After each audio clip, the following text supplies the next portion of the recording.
Demon Lord Retry. Okay guys, I was wrong about this one.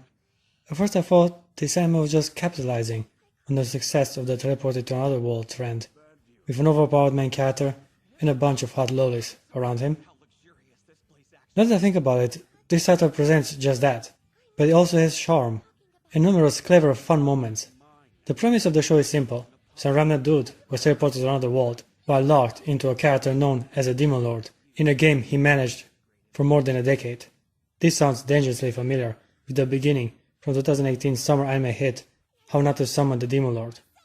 But instead of being summoned by two attractive lolis, the protagonist was brought to this reality by a dark ritual that claimed the lives of the ones involved. The main character looks like a mob boss, which right from the beginning seemed weird and out of place.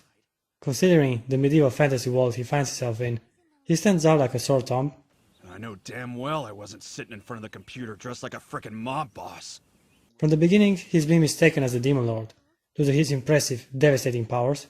The protagonist resents the title and tries to convince people otherwise, resulting in many clever moments. Here's where the show shines.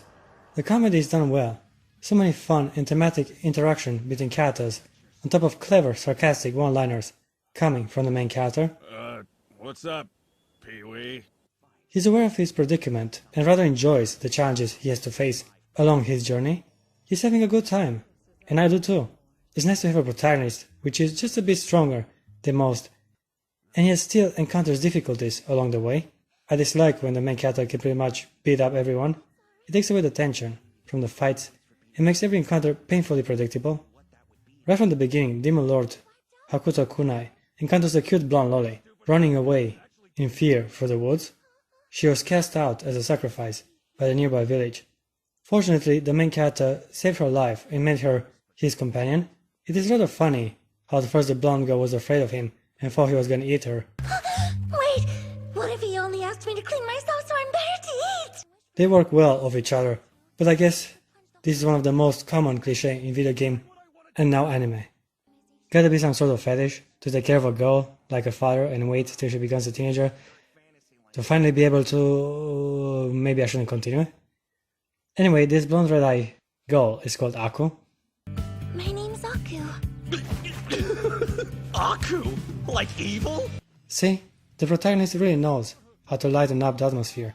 It's mostly thanks to him that the story moves along at an enjoyable pace. This particular concept should have been boring, or at least predictable, and yet the anime found a certain balance between character development, exposition, and comedy. It is an easy and enjoyable watch, thanks to those factors. Alright, but what's the story? Well, that's a good question. So far the protagonist just wanders around trying to avoid trouble, while other adventurers make their way towards him. This can change of course, as these are just my early thoughts on the property. But so far we'll have to make do with numerous character introductions and quick battles. It was a bit unclear for me if Demon Lord Kunai was the strongest person in this fantasy kingdom, but he quickly gets into the possession of a powerful ring that can grant him great power. He received it as a gift from an idol that played a role in his initial summoning. If he wasn't overpowered before, he is now.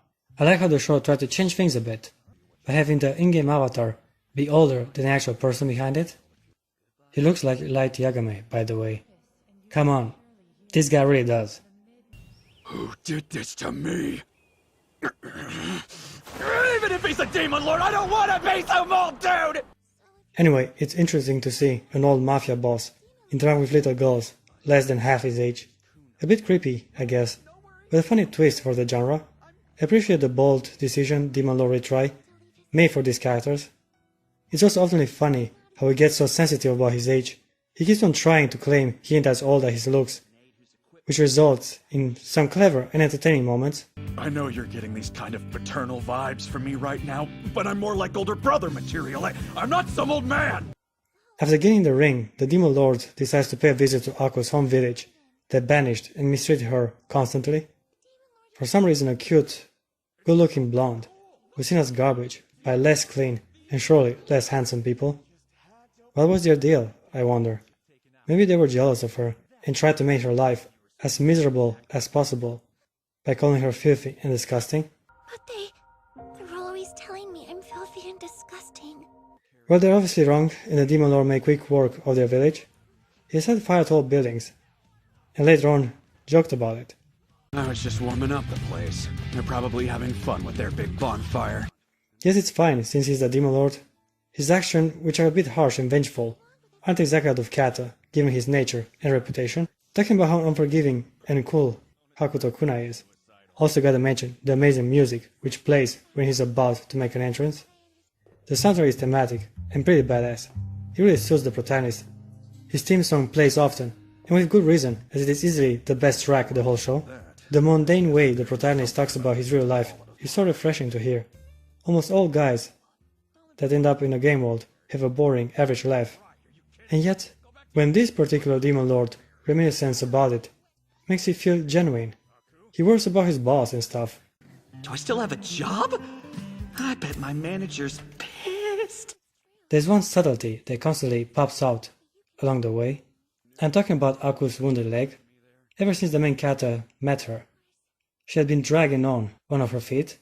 Oftentimes the Demon Lord looks at her wound and tries to come up with a remedy, which he does in the 4th episode. It may look like a minor thing to praise, but I did appreciate the subtlety of her treatment. It says a lot about the protagonist. He does care for others, despite his tough exterior. This show also has holy maidens. As starting the 2nd episode, we are getting introduced to the 16-year-old stuck-up princess archetype, Luna Elegant. Very subtle, guys, very subtle. Just as subtle as the obvious foreshadowing in regard with her butt. From the start, she complains about her ass being delicate for travel. What, do you think it's funny or something? Bruising my butt right before I subdue the Demon Lord. And given the opening song, we already know what unfortunate fate awaits it. This is my favorite scene so far. Actually, it's the moment that made me decide to make a video about this anime. So yeah, I really enjoyed witnessing how the stuck-up holy maiden got her ass whipped by the main Kata. This is cruel and unusual punishment, but fun as an observer. How did he know her butt is sensitive? Must have been a guess. By the way, I think he enjoys spanking her a bit too much. After he finally got tired of slapping her ass, the Demon Lord makes his way to the nearby town, with the borrowed purse of the Holy Maiden. I kinda wonder about the Holy Maiden's butt, though. Do you think it'll be okay? I'm pretty sure it's already got a split in it. Luna Elegant actually tracks them down and demands her money back, but also offers them a place to stay alongside her. Surprisingly, the main Kata agrees to her terms. Weird how she offered them shelter, considering that he is the Demon Lord she set out to capture. I'm totally gonna kill that guy! You idiot coachman! Didn't I already tell you to go a whole lot slower because this stings my butt? This was a minor setback compared to what is to come. There are more than one Holy Maidens in this kingdom, and her sister ain't too happy to hear of her defeat. This new girl in town is the dominant and aggressive older sister of Luna Elegant. She goes by the name of Killer Queen, which is enough to show she means business. From the way she talks to her manner, the deranged Holy Maiden demands respect with her presence. She's the tough, independent type that usually has a soft spot for bad, good-looking boys. And we were right on the money again. After a little skirmish in the town center, both Holy Maidens were unable to continue the fight, and the protagonist is willing to lend a hand and save their lives. The way he does it is amazing. Apparently the Demon Lord can change avatars, and his other self is a young, muscular, white-haired, handsome guy. Kinda makes me wonder, why not always maintain this form? It's obviously superior both in looks and strength. The Killer Queen immediately falls in love with the guy, and ever since the moment she's obsessed with the main character. My heart can't take it. He's killing me right now. I'm dead 4 times over. There are a bunch of more katas that are introduced in the follow-up episodes, like this sadistic nurse that has a thing for little boys. Remember me mentioning how the main kata kept on looking at Aku's wound? Well, this lady was summoned for that particular task. Oh, why is your breathing all heavy and scary? Aku, think you could dress as a boy? I mean, once we're done. Naturally, the show also has a trap. I am a bit sensitive on this particular topic, but this one looks rather appealing. Well, that's how far I'll go on this character.